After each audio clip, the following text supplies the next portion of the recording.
সাজ্জাদের স্ত্রী তামান্নাকে 7 দিনের মধ্যে আত্মসমর্পণের নির্দেশ। চট্টগ্রামের বাকলিয়া জোড়া খুনের মামলা সন্ত্রাসী ছোট সাজ্জাদের স্ত্রী শারমিন আক্তার তামান্না সহ 3 জনকে আগামী 7 দিনের মধ্যে আত্মসমর্পণের নির্দেশ দিয়েছেন আপিল বিভাগ। হাইকোর্টের আদেশের বিরুদ্ধে রাষ্ট্রপক্ষের আবেদনের শুনানি শেষে আজ রোববার 13 এপ্রিল আপিল বিভাগের চেম্বার বিচারপতি মোহাম্মদ রেজাউল হক এই আদেশ দেন। আদালতে আবেদনের পক্ষে ছিলেন অতিরিক্ত অ্যাটর্নি জেনারেল অনিকার হক। তিনি জানান, 2 জনকে গুলি করে হত্যা মামলায় আসামি তামান্না সহ 3 জনকে 4 সপ্তাহের মধ্যে আত্মসমর্পণের জন্য হাইকোর্ট আদেশ দিয়েছিলেন। এই আদেশের বিরুদ্ধে রাষ্ট্রপক্ষ আপিল বিভাগে আবেদন করে। শুনানি শেষে হাইকোর্টের আদেশ সংশোধন করে 3 জনকে 1 সপ্তাহের মধ্যে আত্মসমর্পণের নির্দেশ দিয়েছেন। গত 30 মার্চ চট্টগ্রামের বাকলিয়া এক্সিস রোড এলাকায় একটি প্রাইভেট কারকে ধাওয়া দিয়ে গুলি করে ঝাঁঝরা করা হয়। এতে 2 আরোহী নিহত হন। সন্ত্রাসী সরোয়ার হোসেন ও সাজ্জাদের মধ্যে দ্বন্দ্বের জেরে এই ঘটনা ঘটেছে বলে পুলিশের ধারণা। এই ঘটনায় নিহত ব্যক্তিদের একজন বখতিয়ার হোসেনের মা ফিরোজা বেগম বাকলিয়া থানায় মামলা করেন।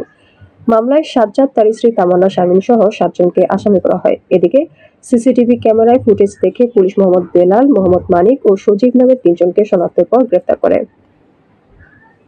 ফুটেজে দেখা যায় 7টি মোটরসাইকেলে 13 জন হামলায় অংশ নেন। পরে তামান্না, মোবারক ও বোরহান হাইকোর্টে আগাম জামিন চেয়ে আবেদন করেন।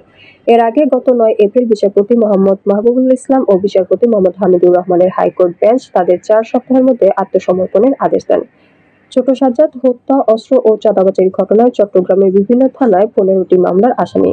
15 মার্চ রাত 10টার দিকে ঢাকার একটি শপিং সেন্টার থেকে তাকে গ্রেফতার করে পুলিশ।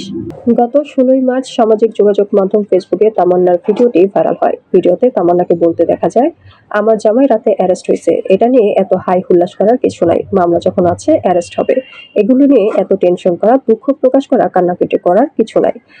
আপনারা যারা ভাবতেছেন আমার জামাই অ্যারেস্ট হয়েছে আর কোনোদিন বের হতে পারবে না, ওদের জন্য এক বালতির সমবেদনা। আমরা কারি বান্ডিল বান্ডিল টাকা ছেড়ে আমার জামাইকে নিয়ে আসবো, আমার জামাই বীরের বেশে চলে আসবে। সন্ত্রাসী সাজ্জাদের স্ত্রী আরো বলেন, এখন যারা এই ঘটনা ঘটাইছে তাদেরকে ছাড় দেওয়া হবে না, মাথায় রেখো। এতদিন আমরা পলাতক ছিলাম, এখন তোমাদের পলাতক থাকার পালা। আমার জামাই আইনি প্রক্রিয়া শেষে আমার কাছে আসবে, তখন খেলা শুরু হবে। খেলা মাত্র শুরু করছো তোমরা, শেষ করব আমরা। আমার জামাই সাজ্জাদের যারা সাপোর্টার আছো সবাই দোয়া করবা যাতে 10 থেকে 12 দিনের মধ্যে জামিন করাই ফেলতে পারি।